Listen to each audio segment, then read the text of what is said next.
Indonesia's shrinking middle class and poverty rate in Bali, 4%, lowest nationally. Some economic discussions today.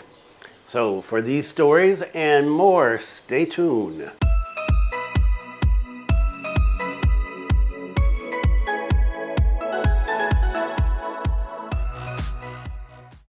Selamat siang. Welcome to the latest news from Bali in Indonesia. This is September 13th, 2024, and my name is Bruce. And what is the weather like today? Well, it is 29.9 degrees Celsius. It's going to be another warm one today, and the humidity is 69% once again.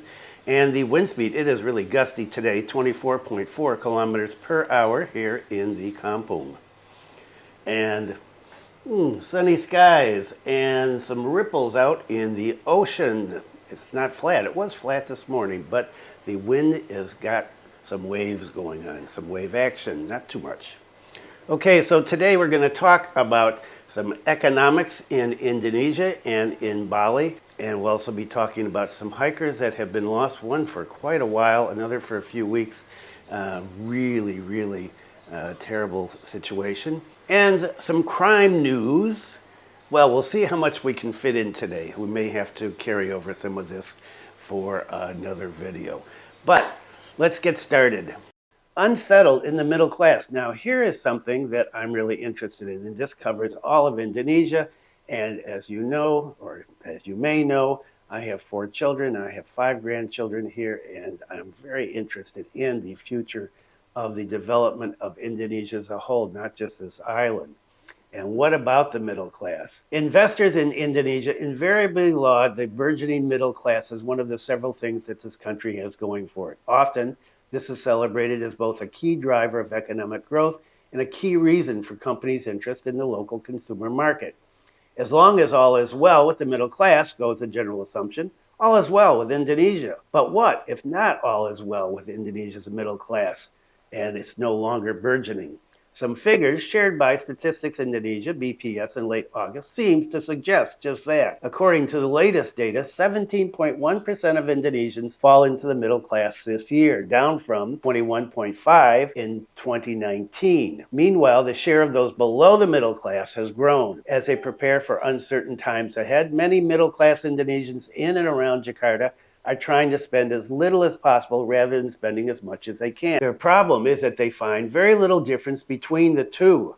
In other words, they are struggling to maintain an urban lifestyle in the capital. If that sounds surprising, that is probably because we have the wrong idea of what the middle class is in Indonesia. The government defines the middle class, boy, listen to this, as those who spend between 2.04 million, less than 132 US dollars, and 9.91 million a month. In other words, anyone spending 10 million or more is upper class, though it's doubtful that those spending 10 or 11 million will feel upper class or refer to themselves by that label.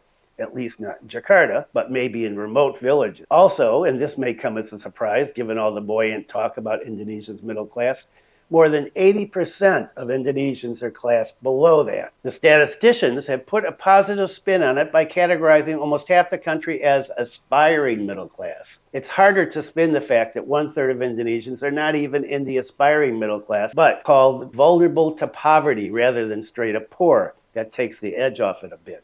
The expenditure-based classification makes sense in a country with such a large informal sector, though it may misrepresent the situation of a few people who are not as badly off as their expenditure level suggests. Some young adults in Jakarta opt to live with their parents, even though they have a solid income. This allows them to maintain a lifestyle their peers who pay for housing cannot afford, while putting away some money. The expenditures of most Jakartans, however, are quite close to their income. It's worth noting that the vast majority of middle-class consumers are on the lower end of the 2 million to 10 million range. So when we talk about a typical middle-class Indonesian, we should picture someone spending 4 million a month rather than 8 million a month. Many middle-class Indonesians find themselves having to support both their children and their parents, a phenomenon referred to as belonging to the sandwich generation. Furthermore, middle-class monthly expenditure says little to nothing about the consistency or reliability of a person's income. Many gig economy workers or other informal sector employees may come out as middle class on the average, but not every month. It's no wonder that many middle class Jakartans have told the Jakarta Post that they feel financially insecure. It's no wonder that middle class Jakartans have told the Jakarta Post that they feel financially insecure and are wary of unexpected events which could rob them at any moment of the modest material comfort they enjoy. The middle class is indeed vital for Indonesia's economy, and the government should strive to help more people enter that group. But even those already there often struggle to make it through their next payday or worry about dropping out of the middle class altogether. That is something to keep in mind the next time somebody talks about Indonesia's supposedly flourishing middle class. And so there you've got some numbers coming from the government about who's middle class and who's not. And more on the economy, this time here in Bali. Poverty rate in Bali, 4%, lowest nationally. The poverty rate in Bali continues to experience a significant decline based on data from the Central Statistics Agency, BPS, of Bali province. The percentage of poor people in Bali in March 2024 was recorded at 4%. But stay tuned to hear what poverty is listed as in terms of rupiah. The figure is down 0.25% from March 2023, which was 4.25%.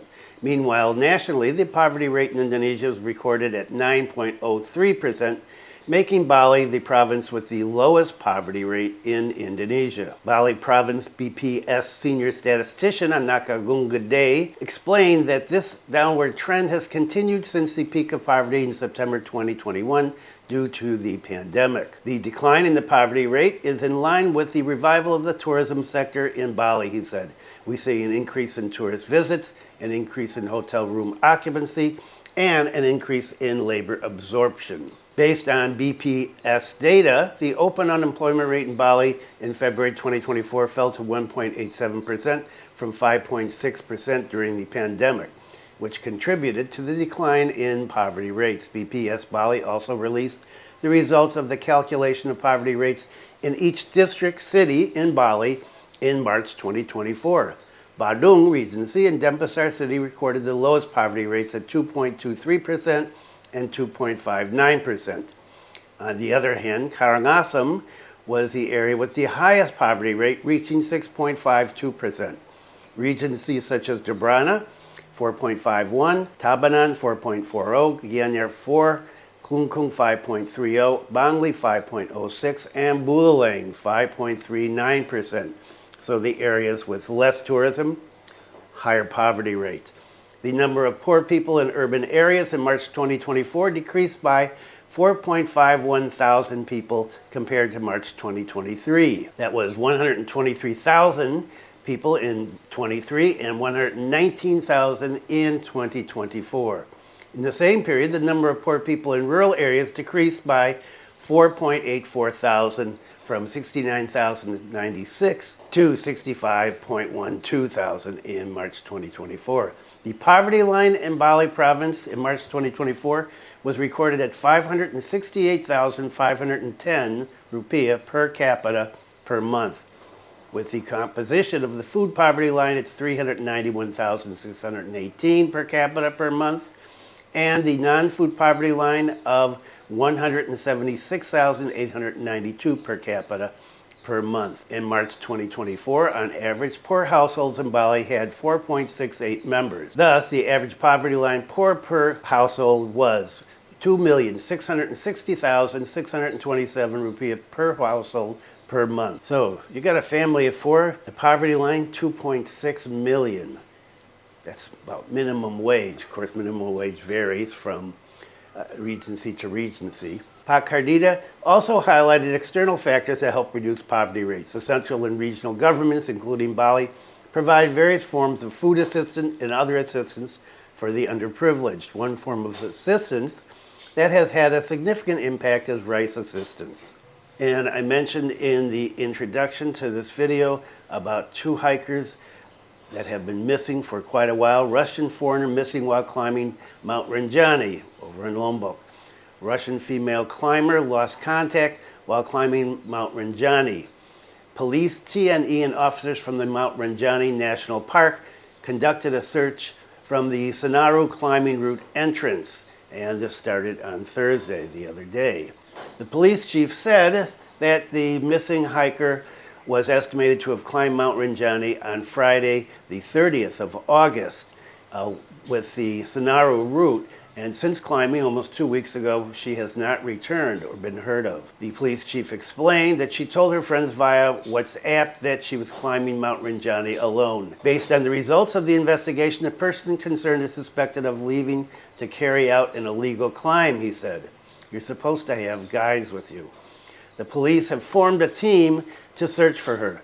The team starts from the Bayan police station and then follows up through Senaru and on up. The search was also assisted by 3 Russian citizens, plus 1 Ukrainian citizen. They were guided by 4 porters who together searched for the victim. The search team plans to conduct a 4-day search up until September 15th. That's day after tomorrow.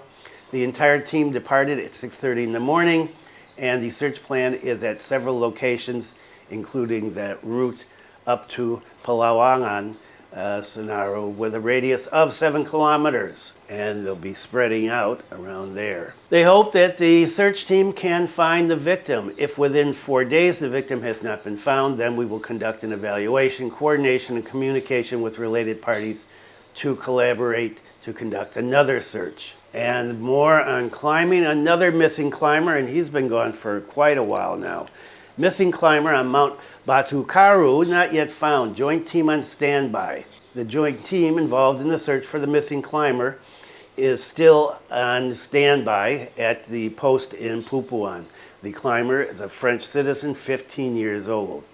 Previously, the search had been stopped by the joint team after 2 weeks of search efforts had failed to find the victim.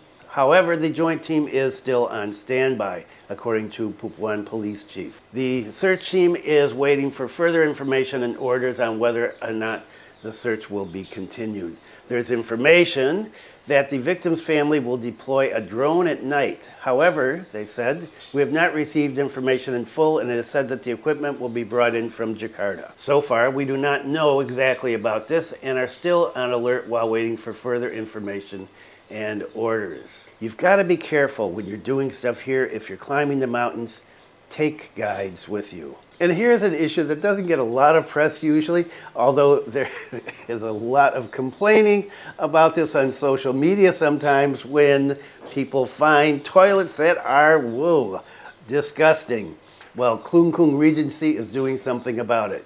Klungkung Regency government holds toilet management training at tourist attractions. Not just clean, must be hygienic. Klungkung Regency continues to strive to provide comfort to travelers.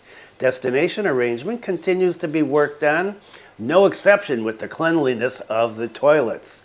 The Klungkung Regency Tourism Office is holding a toilet management training at tourist destinations with participants from tourism attraction managers, tourism village managers, and public toilet managers in Klungkung Regency.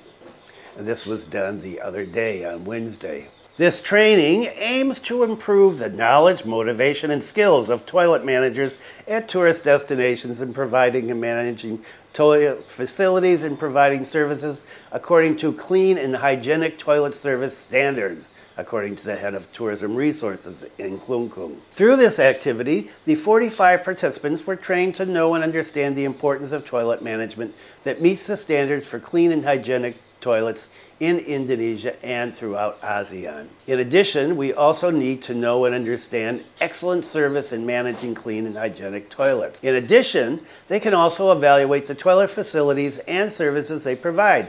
Participants gain experience in managing clean toilets according to the standards. He said the training would last for 3 days, 2 days at the Wyndham Tamansari Jiva Resort Hotel, and then the third day they're going to make a visit to Goalawa tourist attraction and look at the toilets there, I guess. Through this training, participants can follow this training as well as possible to improve their competence in managing toilets in tourism destinations, said the acting regent of Klungkung. And, well, you know, I've been here 35 years. I've seen some outrageously disgusting toilets and, well, some sparkling clean ones. And there was a place up in Badugal at the market up there where a foreign guy, I think he was Australian, had opened up a restaurant on the second floor.